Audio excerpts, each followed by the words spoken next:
Hello student. तो आज हमारा जो सेशन होगा ना, June 2011 part C real analysis. ठीक है, रियल एनालिसिस।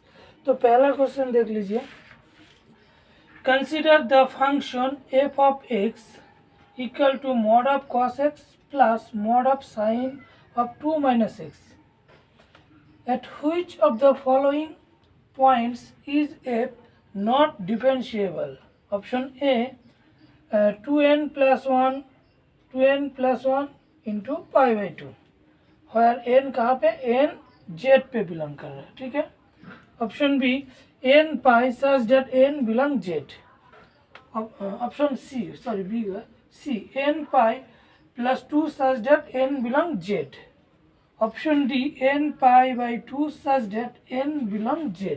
ठीक है, तो कौन सा ऑप्शन आपको सही होगा, मतलब हमारा कौन सा ऑप्शन में ये फंक्शन डिफरेंशिएबल नहीं होगा। ठीक है, तो एक रिजल्ट होता है। क्या रिजल्ट देखो, f is not differentiable,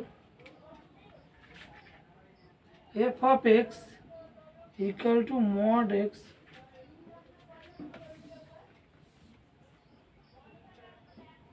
mod of x। ठीक है, is not differentiable, is not differentiable, not differentiable mod if mod of x equal to 0। ये हमारा रिजल्ट। ठीक है, तो देखो पहला जो हमारा देखो एफ एक्स क्या था, हमारा जो एफ एक्स था, हमारा फंक्शन क्या था, एफ एक्स फंक्शन जो था एफ ऑफ एक्स था mod of cos x plus mod of sign 2 minus x. ठीक है, तो पहला जो यही रिजल्ट मैंने अप्लाई करूंगा। ठीक है, तो ये देखो अगर मॉड कॉस एक्स 0 हो गया तो उस पॉइंट पे ये नॉट डिफरेंशिएबल। ठीक है, नॉट डिफरेंशिएबल। तो देखो cos mod of x equal to 0। ठीक है, this implies cos of x equal to 0। और कॉस 0 कहाँ पे होता है, साइन कॉस 0 होता है cos of 2n plus 1 pi by 2।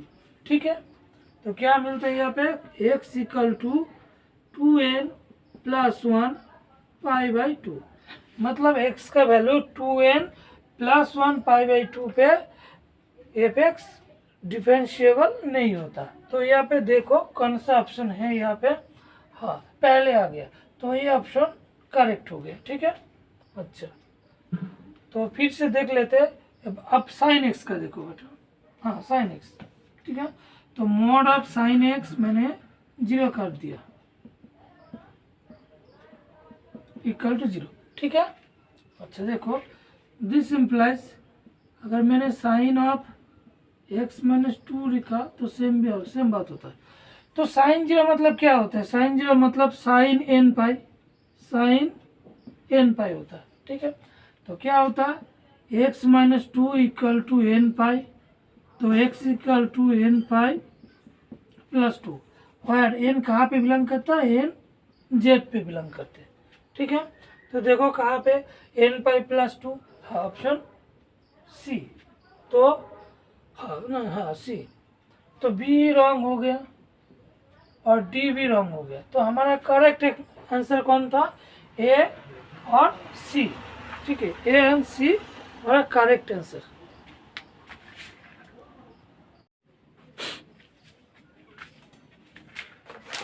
तो नेक्स्ट क्वेश्चन देखिए आप, which of the following subset of R square are convex?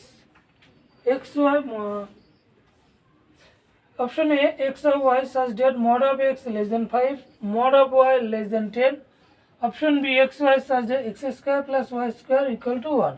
Option C x y greater than x y such that y greater than equal to x square. Option D x y such that y of less than x square.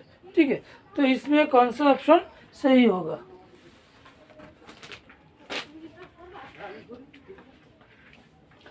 अच्छा, convex मतलब देखो, एक option है, देखो पहले देखो ए का graph होता है, तो ए देखो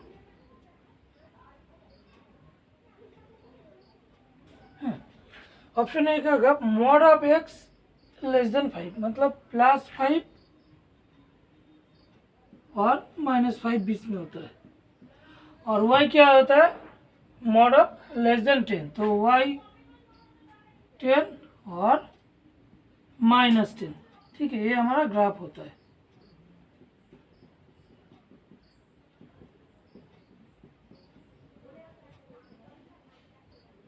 ये हमारा ग्राफ, ठीक है। तो इसमें आप कोई भी पॉइंट उठा लो ना, तो any line, any 2 point is line segment draw होता है। तो क्या होता है? Any 2 point line segment, any 2 point line segment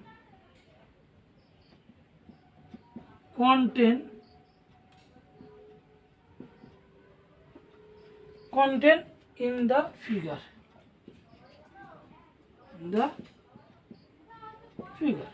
ठीक है। तो देखो, अब कोई भी यहाँ पे लाइन, यहाँ पे एक पॉइंट लिया मान लो ए, और यहाँ पे मैंने लिया बी, तो इसका जो लाइन सेगमेंट होता है, तो इसमें ही अंदर में बिलोंग कर रहा है ना, कोई भी उठा लो, तो इसलिए कॉन्वेक्स सेट हो गया। तो ऑप्शन ए करेक्ट। तो ऑप्शन बी देखो, अब ऑप्शन बी का क्या होता है? x² + y² = 1 मतलब एक सर्कल होता है, ठीक है, रेडियस 1 होता है।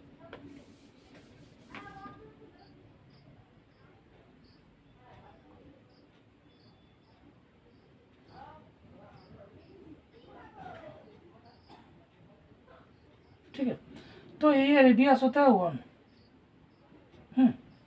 तो क्या होता है? इसका जो पॉइंट होता है ना, कहाँ पे पॉइंट होता है? बाउंड्री पॉइंट पे, यहाँ पे पॉइंट होता है, यहाँ पे सब यहाँ पे पॉइंट होता है, लेकिन अंदर में कोई पॉइंट नहीं होता है ना, अंदर में कोई भी पॉइंट नहीं होता। तो कोई भी पॉइंट चलो, यहाँ पे ए और यहाँ पे बी, तो इसका जो लाइन सेगमेंट होता है ना, ये कभी सर्कल में अंदर नहीं करता, मतलब बिलोंग नहीं करते, क्योंकि यहाँ पे कोई पॉइंट ही नहीं होता। तो लाइन सेगमेंट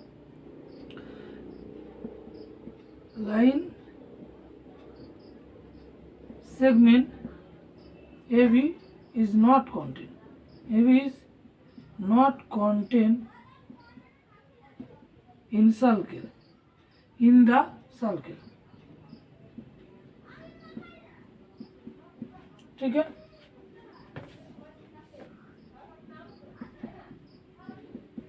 सर्कल, तो इसलिए यह कॉन्वेक्स सेट नहीं हुआ, तो ऑप्शन बी रॉन्ग, ठीक है। आप ऑप्शन सी देखो, ऑप्शन सी का जो ग्राफ होता है, क्या होता है? मॉड ऑफ y > x, तो ऐसे होता है,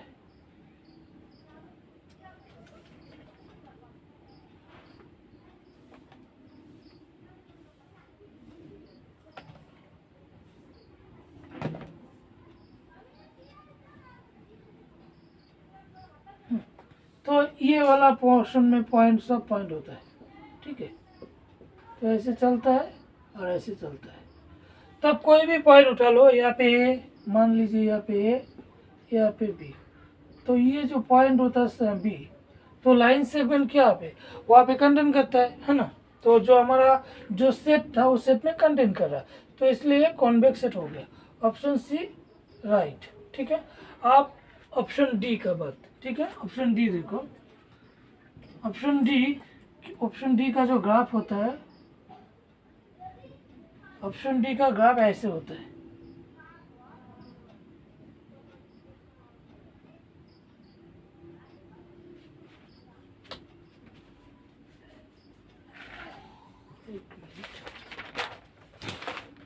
नहीं सॉरी, मैंने रॉन्ग किया था। ग्राफ होता है मतलब y < x², ठीक है, तो ग्राफ तो सही होता, पॉइंट अलग होता।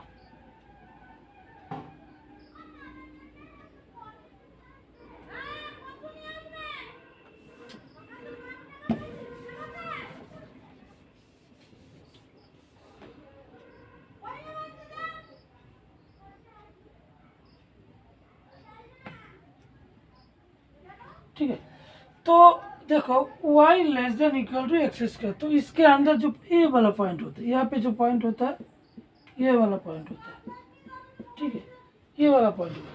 आप कोई भी पॉइंट यहाँ पे a मान लीजिए और यहाँ पे b मान लीजिए, तो इसका जो लाइन सेगमेंट होता है ये कभी सेट में बिलोंग नहीं करते, सेट में बिलोंग नहीं करते। तो इसका लाइन सेगमेंट देखो यहाँ पे बिलोंग करता है, लेकिन हमारा जो पॉइंट था ना, तो यहाँ पे ये वाला पॉइंट था, ठीक है, यहाँ पे कोई पॉइंट ही नहीं था, तो इसलिए ऑप्शन डी रॉन्ग हो गया।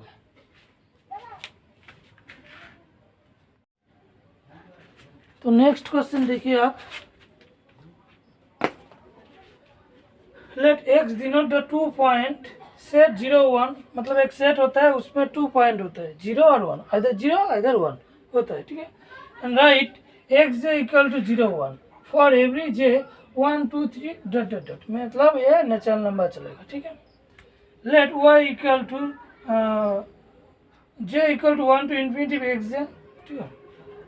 तो ये क्या होता है, ये समेशन प्रोडक्ट होता है ना, j equal to 1 to infinity. Which of the following is true? Option A, y is countable set. Option B, cardinality y and cardinality 0 1 और क्लोज इंटरवल। मतलब ऑप्शन बी का बोल रहा था y का जो कार्डिनलिटी मिलेगा वो किसका इक्वल होगा, कार्डिनलिटी क्लोज इंटरवल 0 1।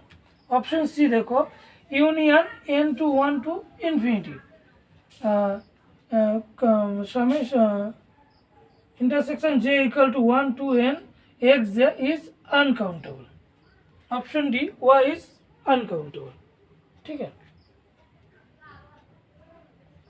अच्छा, तो देखिए, अच्छा सबसे पहले देखो हमारा जो सेट था एक्स जे मतलब क्या होता है, देखो एक्स जे था 0 और 1, इसका मीनिंग्स क्या होता है, इसका मीनिंग्स होता है x1 इक्वल टू 2 पॉइंट, मतलब 0 1, ठीक है।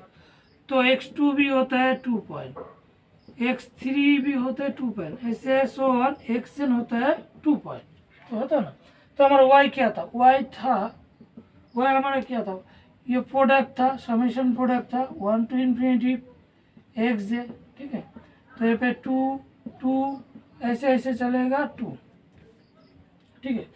तो इसका जो कार्डिनलिटी होगा ये एलिप्टिक बन जाता है, ये कंटिन्यूम मतलब होता है अनकाउंटेबल,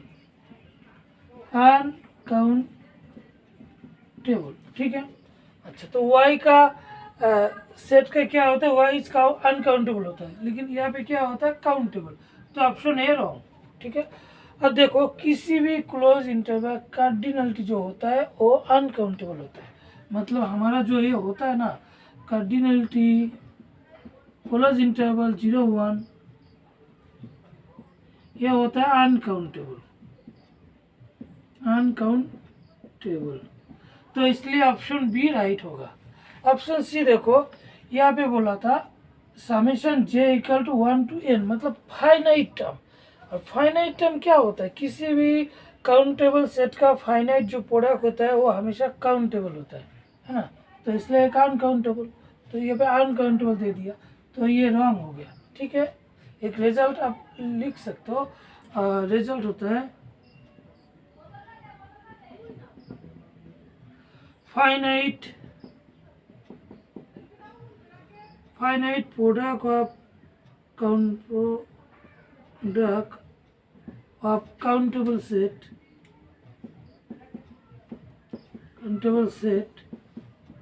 इज काउंटेबल, ठीक है। अच्छा, ये तो काउंटेबल हो गया, आपको तो दिमाग में ये तो सवाल आएगा भाई साहब ये क्यों अनकाउंटेबल हुआ, है ना। अब तो बता दिया जो प्रोडक्ट ए भी प्रोडक्ट था, ए भी प्रोडक्ट था, ये काउंटेबल हो गया, ये भाई साहब काउंटेबल हो गया, और ये भाई साहब अनकाउंटेबल हो गया, क्योंकि ये इनफाइनाइट टर्म और ये फाइनाइट टर्म, ठीक है। तो ये भी रिजल्ट लिख लीजिए, ये फर्स्ट रिजल्ट, ये सेकेंड रिजल्ट। क्या होता है, infinite infinite product of countable set is uncountable। ठीक है, तो इसलिए रॉन्ग होगा। और वही तो ऑलरेडी अनकाउंटेबल मैंने बता दिया, तो ये सही होगा। तो ऑप्शन बी और डी करेक्ट।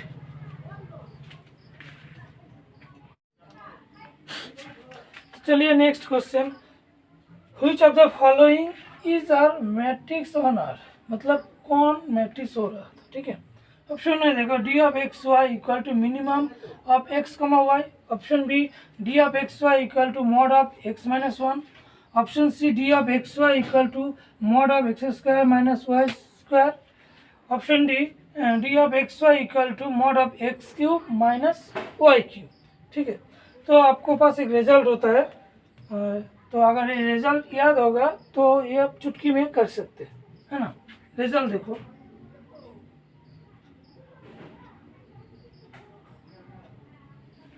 ठीक है, d of x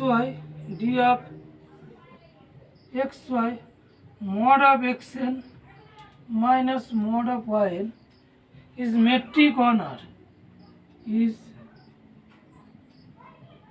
metric on R if and only if n is odd। ठीक है, अगर n odd हो गया तो ये मैट्रिक होगा, और मैट्रिक मतलब ये n odd होना चाहिए। ठीक है, तो देखो ऑप्शन ए तो रॉन्ग होगा, क्योंकि मिनिमम जो होता है वो कभी मैट्रिक्स नहीं होता। ठीक है, अच्छा ऑप्शन डी बी देखो, एक्स यहाँ पे पावर क्या होता है, पावर कुछ नहीं मतलब वन होता है, तो वन क्या था ऑड नंबर, तो ऐसे ही होगा। ऑप्शन सी देखो, पावर क्या होता है टू मतलब एक इवन नंबर, ऑड तो नहीं होता ना, तो ये मैट्रिक्स नहीं होगा, मैट्रिक नहीं होगा। तो ऑप्शन डी देखो, डी अब पावर क्या होता है थ्री ऑड नंबर, तो इसलिए ये सही होगा, मतलब बी और डी करेक्ट होगा। ठीक है, तो देखिए next question, which of the following is are correct. Option A n log of 1 plus 1 by n plus 1 tends to 1 as n tends to infinity. Option B n plus 1 log of 1 plus 1 by n plus 1 tends to 1 as n tends to infinity. Option C n square log of 1 plus 1 by n tends to 1 as n tends to infinity। Option D n log of 1 plus 1 upon n square tends to 1 as n tends to infinity। तो एक log का formula होता है, log of 1 plus x, इसका formula होता है x minus x square by 2 plus x cube by 3 minus x 4 ऐसे सोन चलता रहता है। ठीक है, तो देखो option A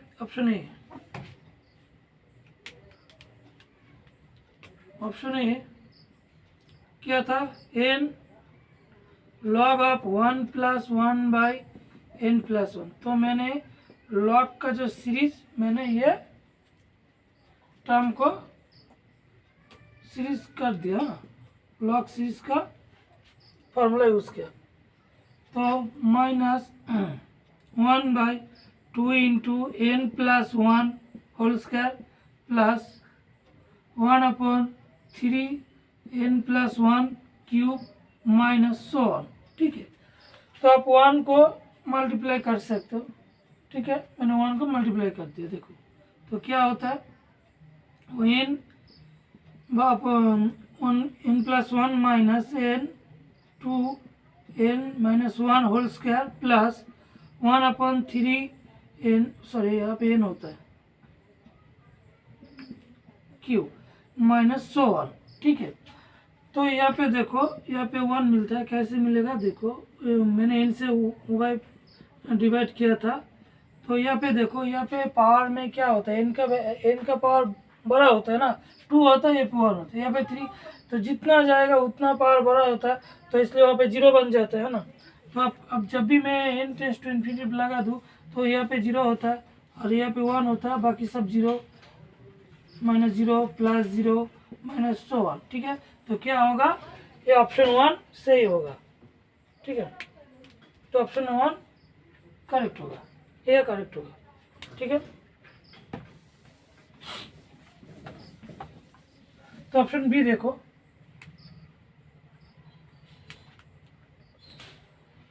option B n+1 क्या था, लॉग ऑफ 1 + 1 अपॉन n+1। तो लॉग का जो सीरीज मैंने यहाँ पे लिख दिया, क्या होता है n+1 - 1/2 n+1 whole square +1/3 into n+1 तो क्यूब -1, ठीक है। ऐसे चलेगा। तो देखो मैंने इसको मल्टीप्लाई कर दिया, तो n+1 upon n+1 -1 n+1/2 into n+1 whole square plus n+1 upon 3 n+1 cube -1, ठीक है। तो देखो यहाँ पे तो 1 मिलता है, और इसके देखो यहाँ पे काट जाएगा 2 -1/2 n+1 प्लस 1/3 n+1 स्क्वायर। ऐसे क्या होता है, n का पावर जितना जाएगा उतना बड़ा हो जाएगा। तो और अगर मैंने यहाँ पे लिमिट n → लगा दूँ तो क्या होता है, ये टर्म 0 हो जाता है, ये टर्म 0 हो जाएगा, ये भी 0 हो जाएगा, तो 1 होता है। तो 1 मिलता है, n →∞, ठीक है। तो 1 मिलता है, तो ऑप्शन बी भी करेक्ट, ठीक है।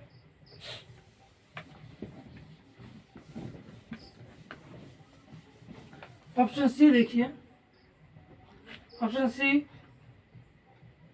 n² log ऑफ 1 + 1/n, ठीक है। तो मैंने सीरीज को तोड़ दिया, तो क्या होता है 1/n - 1/2 n² 1/2 n² plus 1/3 n³ ऐसे चलेगा, ठीक है। तो यहाँ पे माइनस है, ठीक है। तो मैंने n को मल्टीप्लाई कर दिया बाहर से, तो क्या होता है n² n minus n² 2n² plus n² 3n³ -1। तो यहाँ पे देखो, यहाँ पे n² कट गया, तो यहाँ पे क्या होता है n, और यहाँ पे 1/2 प्लस 1/3 n यहाँ पे चलेगा ऐसे। जब भी मैं n → लगा दूँ ना, n →∞, तो क्या होता है, यहाँ पे इन्फिनिटिव बन जाता है ना। ये तो हाफ होता है, 0 होता है, ये इन्फिनिटिव बन जाता, तो इसलिए इन्फिनिटिव चला जाएगा। लेकिन यहाँ पे क्या था, →1 था, तो हमारा रिजल्ट क्या, इन्फिनिटिव, तो ये रॉन्ग हो गया, ठीक है। ऑप्शन डी देखिए, क्या था n/log of 1 + 1/n², ठीक है। तो देखो मैंने log का सीरीज तोड़ दिया, n² - 1/2 n² और x² तो 4 हो जाएगा, ठीक है, प्लस 1/3 n², उसके साथ क्यूब करने से क्या मिलेगा, 6 मिलेगा, -1 ऐसे चलेगा। तो n को मैं मल्टीप्लाई कर दिया, तो n² - n 2/n4 plus n 3n6 -1। तो क्या होता है, यहाँ पे 1/n मिलता है, और यहाँ पे n 1/2n³ मिलता है ना। तो देखो प्लस 1/3n5 मिलते हैं, -1, ठीक है। तो देखो यहाँ पे जब भी मैं n → लगा दूँ ना, तो क्या मिलेगा, 0 मिलेगा। n∞ जब लगा दूँ तो क्या होता है, ये 0 होता है, ये 0 होता है, ये 0 होता है, तो एक्चुअली इसका वैल्यू आ जाएगा 0। तो n →∞ पे क्या होता है, 0 होता है। तो यहाँ पे क्या था, 1 था, तो ये रॉन्ग हो गया। तो हमारा ऑप्शन ए और बी करेक्ट था। चलिए नेक्स्ट क्वेश्चन देखें। if xn and yn are sequence of real number, which of the following is a true? Option A, limit supremum n xn of xn plus yn less than equal to limit n tends to infinity supremum xn plus limit supremum of yn. Option B, limit supremum xn plus yn greater than limit supremum xn plus limit supremum yn. Option C, limit inferior xn plus yn less than equal to limit inferior xn plus limit inferior yn. Option D, limit inferior xn plus yn greater than limit inferior xn plus limit inferior yn. ठीक है, तो एक result होता है, result देखो, if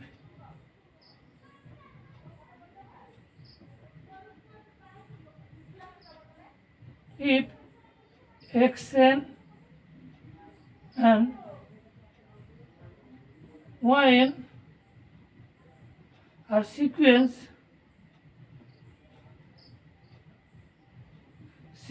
of real number,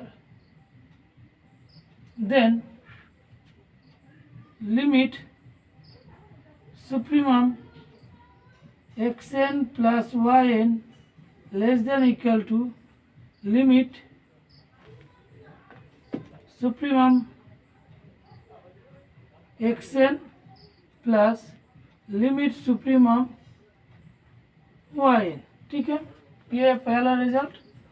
और second, limit infimum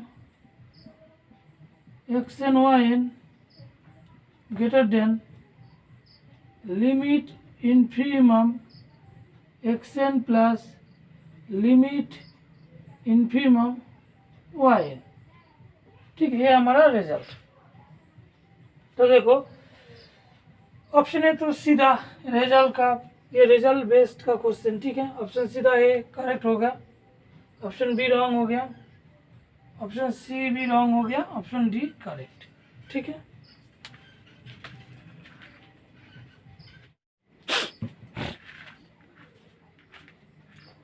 देखो next question.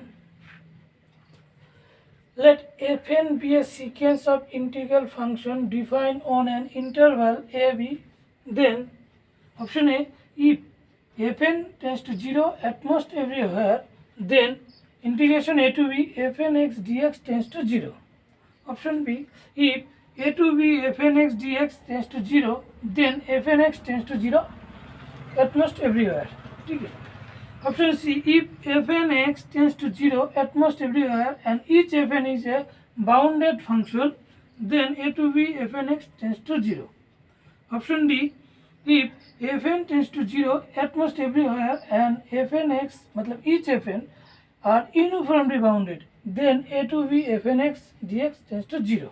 ठीक है, तो ये जो क्वेश्चन था, ये एक रिजल्ट आपको याद होना चाहिए. कौन सा रिजल्ट?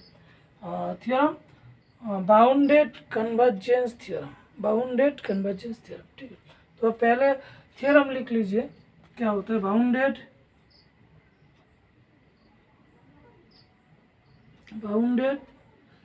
Convergence theorem. ठीक है, बाउंडेड कन्वर्जेंस थ्योरम क्या होता है?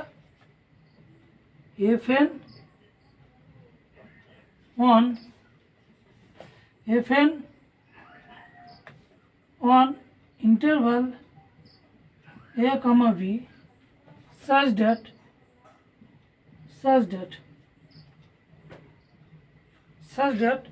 fn एक इंटरवल पे डिफाइन हो रहा. ठीक है, such that fn is integrable,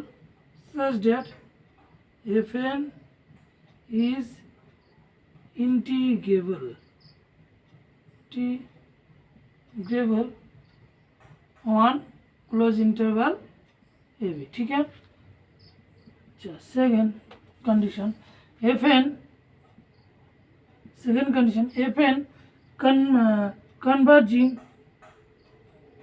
converging at most everywhere. ठीक है, शॉर्ट में लिखते हैं ए, जो मतलब ए ही मतलब होता है एटमोस्ट एवरीवेयर। ठीक है, तो मैंने यहाँ पे लिख दिया शॉर्ट में एटमोस्ट एवरीवेयर।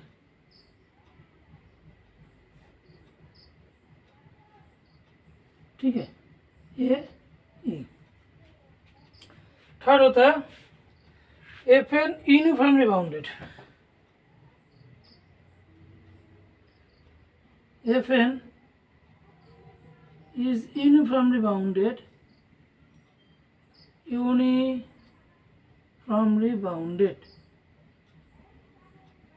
bounded, ठीक है, uniformly bounded,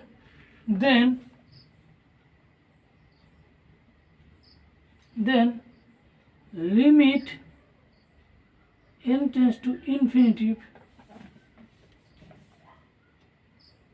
then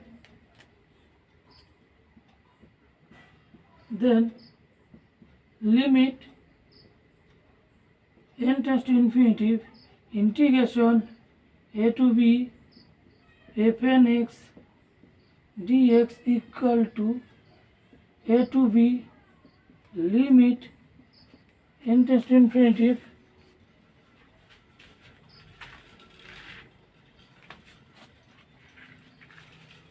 fn x dx। ठीक है, ये हमारा रिजल्ट। देखो पहला ऑप्शन देखो बाउंडेड कन्वर्जन थ्योरम मतलब क्या होता है, एक क्लोज इंटरवल पे डिफाइन होता है। ठीक है, तो पहला क्या था, एफ एन इंटीग्रेबल होना चाहिए, जो इंटरवल आपको दे दिया उसमें मतलब ए बी पे इंटीग्रेबल होना चाहिए।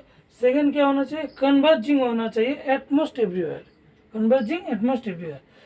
और थर्ड क्या होता है, f n uniformly bounded, then तब ये कंडीशन होता है, कौन सा condition, limit n tends to infinity integration a to b f n x d x equal to integration a to b limit n tends to infinity f n x d x.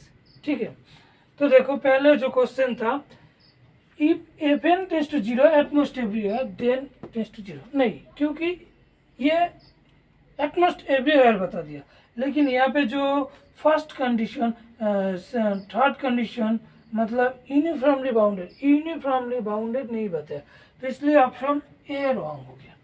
ठीक है, option B देखो, option B भी same, क्या बोला, बोला था ये tends to zero then almost everywhere, नहीं सॉरी, ये कन्वर्स थ्योरम मतलब ये जीरो होगा तब ये एटमोस्ट एवरीवेयर होगा, नहीं कन्वर्स, ये मतलब ये थ्योरम कन्वर्स ट्रू नहीं होता। ठीक है, ये थ्योरम मतलब bounded convergence theorem converse not true.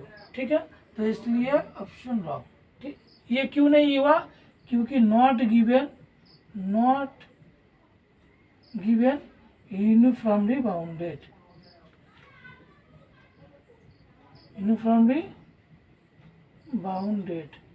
और सेकेंड क्यों हुआ रॉन्ग, क्योंकि converse not true, this theorem converse not true। ठीक है, ऑप्शन सी देखो, f n tends to zero at most everywhere and each f n is bounded function but not uniformly bounded. ठीक है, bounded function और uniformly bounded function अलग होता है। ठीक है, तो यहाँ पे बाउंडेड बोला लेकिन यूनिफॉर्मली बाउंडेड नहीं बोला, तो इसलिए ये भी रॉन्ग हो गया। ऑप्शन डी तो करेक्ट होना चाहिए, अगर क्वेश्चन डी इधर ट्रू होगा और रॉन्ग होगा, यही होगा, है ना, ऑप्शन डी करेक्ट होना चाहिए। देखो ऑप्शन डी देखो, अच्छा यहाँ पे हाँ पार्ट सी का क्वेश्चन है ना, एक ही क्वेश्चन, एक ही ऑप्शन राइट हो गया। अच्छा ठीक है, if f n tends to zero at most everywhere then f n are uniformly bounded. हाँ देखो यहाँ पे देखो condition, all condition satisfy, integrable भी है, एटमोस्ट एवरीवेयर, और क्या होता है यूनिफॉर्मली बाउंडेड, है ना, तो यूनिफॉर्मली बाउंडेड तो all condition satisfies, all condition hold, तो इसलिए ये 2 हो गया, ऑप्शन डी करेक्ट। तो देखिए next question, consider the map f such that R square tends to R square defined by f of x y 3x minus 2y plus x square और एक function 4x plus 5y plus y square. ठीक है, then option A f is discontinuous at 0 0, option B f is continuous at 0 and all directional derivative exist at 0, option C f is differentiable at 0 but derivative df 0 is not invertible, option D f is differentiable at 0 and derivative df 0 is invertible। ठीक है, तो ये हमारा question था। तो देखिए, तो हमारा फंक्शन क्या था, फंक्शन था f of x y equal to 3x minus 2y plus x square 4x plus 5y plus y square, ये हमारा फंक्शन था। ठीक है, तो मतलब f1 क्या होता है, ये होता है f1 और ये होता है f2। ठीक है, अच्छा ये तो हो गया। तो अब देखो मैंने limit x y tends to 0 0। ठीक है, तो क्या होता है, एक्स टेंस टू 0 करने से क्या होता है, 0 मिलता है, ए भी 0 मिलता है। तो दिस इम्प्लाइज क्या होता है, limit x tends to y tends to 0 0 f of x y क्या होता है, एफ ऑफ 0 0। तो ये कंटिन्यूस होता है, दिस इम्प्लाइज कंटिन्यूस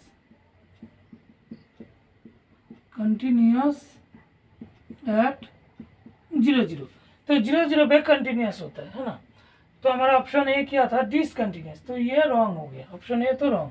ठीक है, अच्छा ऑप्शन बी क्या था, एफ इज कंटिन्यूस एट 0 0, हाँ ये तो सही होगा, कंटिन्यूस होगा।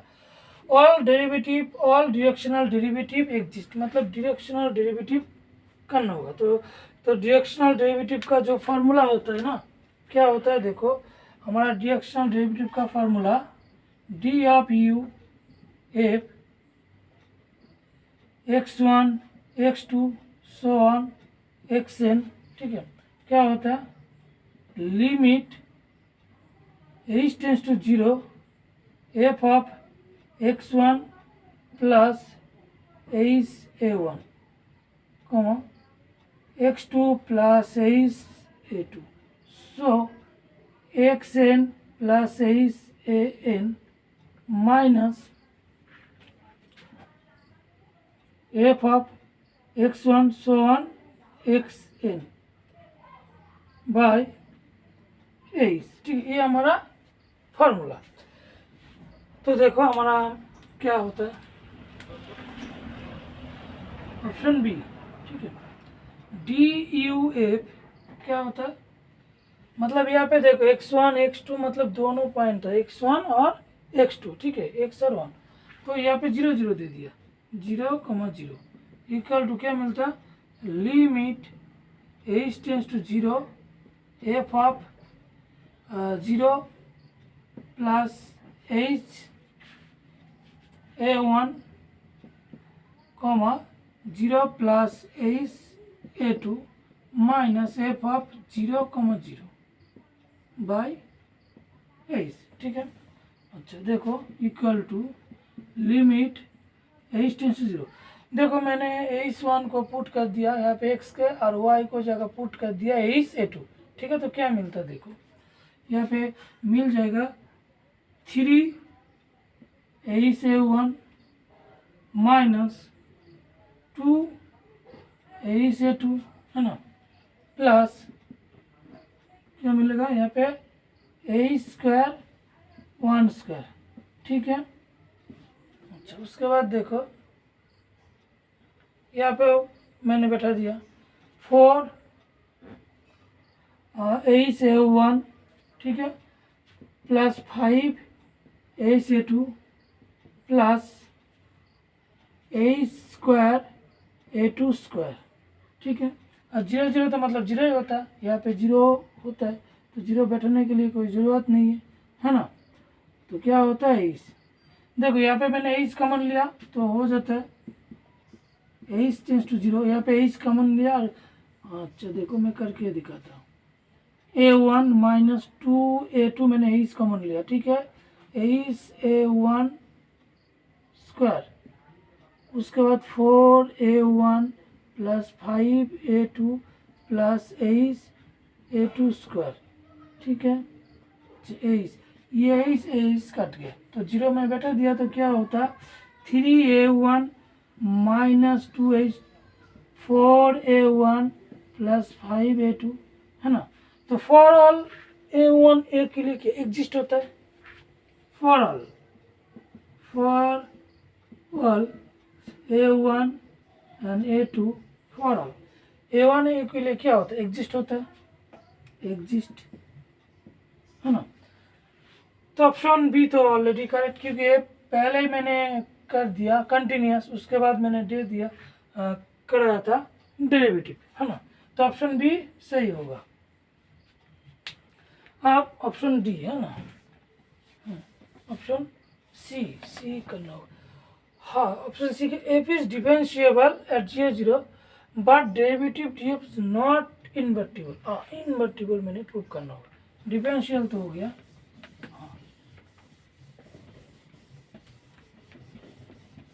देखो जो इन्वर्टिबल का फार्मूला, देखो जो फार्मूला होता है ना, D of f of x y equal to f of 1, ये एक्स सापेक्ष के डेरिवेटिव होता है, यहाँ पे एफ ऑफ 1 वाई सापेक्ष के डेरिवेटिव होता है, यहाँ पे F2 एक्स सापेक्ष के डेरिवेटिव होता है, F2 वाई सापेक्ष का डेरिवेटिव होता है, ठीक है, पार्शियली डेरिवेटिव। तो हमारा डी ऑफ एफ क्या होता है, देखो ये F1 होता है, ये F2 होता है ना। तो आप बैठा दीजिए ना, अच्छा एफ ऑफ एक्स वाई, तो क्या होता, पहले इसको मैंने एक्स को सापेक्ष के पार्शियली डेरिवेटिव किया, ठीक है। तो एक्स को सापेक्ष करने से क्या मिलता, 3 प्लस 2x, यहाँ पे वाई सापेक्ष, तो वाई सापेक्ष करने से माइनस 2y मिलता, है ना। उसके बाद देखो F2 को पहले एक्स से सापेक्ष, तो एक्स सापेक्ष एक्स 4 होता है, और उसके बाद वाई सापेक्ष, वाई होता है 5 प्लस 2y, ठीक, ये तो हो गया, है ना। तो उसके बाद देखो दिस इम्प्लाइज, मैंने हमारा क्या डी ऑफ 0 0, तो एक्स और वाई को हो जाएगा, मैंने 0 0 बैठा दिया, तो डी ऑफ एफ 0,0, तो क्या मिलेगा, यहाँ पे 3 मिलेगा, यहाँ पे 0 मिलेगा, यहाँ पे 4 मिलेगा, यहाँ पे 5 मिलेगा, तो ये डेरिवेटिव क्या मिलेगा, 15 मिलेगा, नॉट इक्वल टू 0। तो this implies invertible, this implies invertible, है ना। तो ये इन्वर्टिबल होता है, तो option D differentiable derivative invertible, option D correct. Option C देखो डिफरेंशिएबल, हाँ डिफरेंशिएबल तो, but derivative D f is not invertible, हाँ ये रॉन्ग हो गया, ठीक है। हमारा ऑप्शन बी और डी करेक्ट, ठीक है, बाकी सब wrong.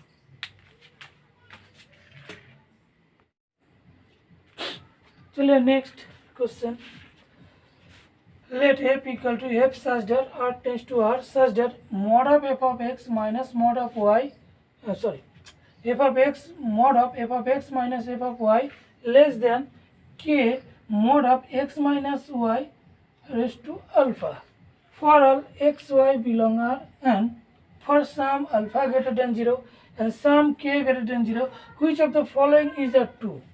Option A every f belong f is continuous, बोल रहा था एफ में जितने सारे स्मॉल एफ होता है वो कंटिन्यूस होता है ना। ऑप्शन बी देखो, तो every f belong f is uniformly continuous. Option C देखो, every differential function f is in f, मतलब एवरी डिफरेंशियल फंक्शन वो कैपिटल एफ में बिलोंग करेगा। ऑप्शन डी देखो, every f belong is differentiable, है ना।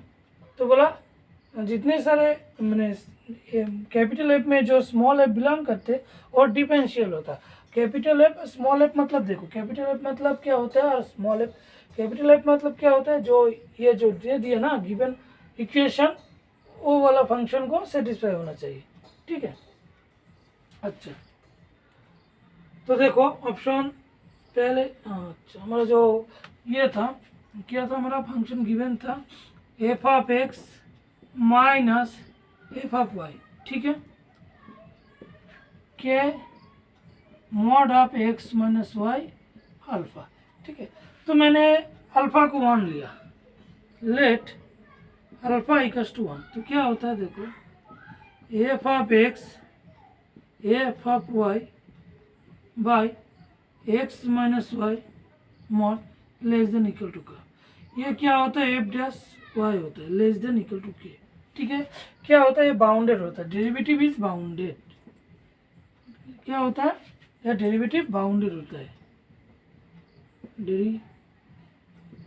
डेरिवेटिव इज बाउंडेड, ठीक है। अच्छा, किसी भी फंक्शन का अगर डेरिवेटिव बाउंडेड है तो क्या होता है, किसी भी फंक्शन का डेरिवेटिव बाउंडेड है तो वो होता है यूनिफॉर्मली कन्वर्जेंट, यूनिफॉर्मली यूसी होता है, ठीक है, यूनिफॉर्मली कन्वर्जेंट। अगर किसी भी फंक्शन यूनिफॉर्मली कन्वर्जेंट होता है तो क्या होता है, वो फंक्शन कंटिन्यूअस होता है ना, कंटिन्यूअस होता है। देखो तो डेरिवेटिव बोल दिया तो क्या होता है, this implies uniformly continuous, uniformly continuous, uniformly continuous, ठीक है। तो यूनिफॉर्मली कंटिन्यूअस मतलब क्या होता है, कंटिन्यूअस होता है, ये फंक्शन कंटिन्यूअस होता है, ठीक है। तो ऑप्शन ए हमारा सही होगा, मतलब कंटिन्यूअस होता है, और हाँ ऑप्शन बी भी सही होगा, यूनिफॉर्मली कंटिन्यूअस होता है ना। अच्छा, अब आते हैं ऑप्शन सी, ठीक है। सी देखो, ऑप्शन सी का देखो, सी क्या था, बोला एवरी डिफरेंशियल फंक्शन एफ इन एक्स, मतलब जितने सारे डिफरेंशियल फंक्शन होता है वो एफ में बिलोंग करेगा, है ना। तो देखो मैंने एफ में बिलोंग करेगा, और एफ में जो जो बिलोंग करेगा वो क्या होता है, यूनिफॉर्मली कंटिन्यूअस होता है। मैंने अल्फा 1 को ले लिया, अल्फा 1 को लेने के बाद जो मैंने आया था, क्या आया था, यूनिफॉर्मली कंटिन्यूअस होता है, मतलब एफ में जो फंक्शन मिलेगा वो यूनिफॉर्मली कंटिन्यूअस होना चाहिए, है ना। तो ये मेरे को प्रूफ करना होगा। तो देखो let f of x equal to x square, ठीक है। देखो f of x equal to x square, देखो ये तो डिफरेंशियल हो जाएगा ना, तो this implies f is differentiable, differentiable है ना। तो एफ डिफरेंशिएबल हो गया, तो देखो डिफरेंशिएबल तो हो गया, लेकिन x square not UC, but x square is not UC, this implies F does not belong F. देखो एवरी डिफरेंशियल फंक्शन उसमें बिलोंग करना चाहिए, है ना। तो मैंने एक फंक्शन लिया था एक्स स्क्वायर डिफरेंशिएबल, लेकिन एफ में बिलोंग नहीं करते, ठीक है, तो ये रॉन्ग हो गया। अच्छा, अब ऑप्शन डी,